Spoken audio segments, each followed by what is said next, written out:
Hello, welcome back to the channel. Here we're working on a project in our home, and it's the kitchen. My wife asked me to work on the kitchen and transform it by painting the units a different colour. And did I think we needed doing this this project right now? I would personally like to work on many other projects, but because my wife wanted it, she said it would make her happy, and it would make a difference to how she feels inside, and I need to take that on board as her husband.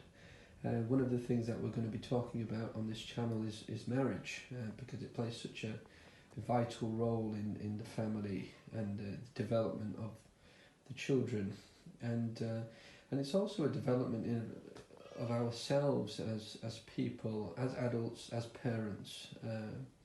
So this is what she wanted me to work on among the other projects that I'm going to be showing you.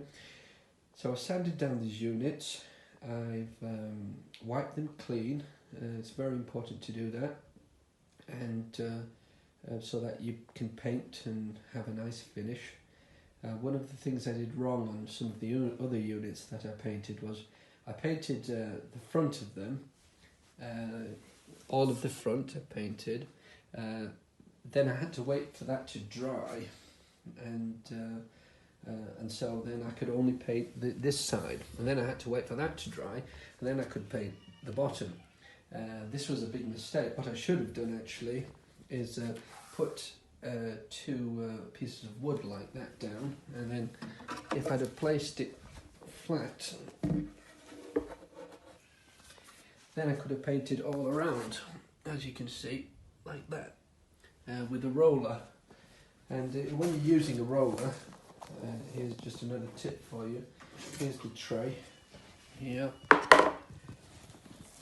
and what you can do is, because you're having to use it again and again, and sometimes it's difficult when you have a large project to complete, you can put cling film around it, and then after you've done, you can throw it away. And similarly with the roller, you can, after you've painted, put cling film around it, and then it won't dry up overnight. So this is what we're working on, and as we're going through, I'll show you how it turns out and how the painting goes and how it fits in with the rest of the kitchen. And so I look forward to seeing you next time, and see you again soon.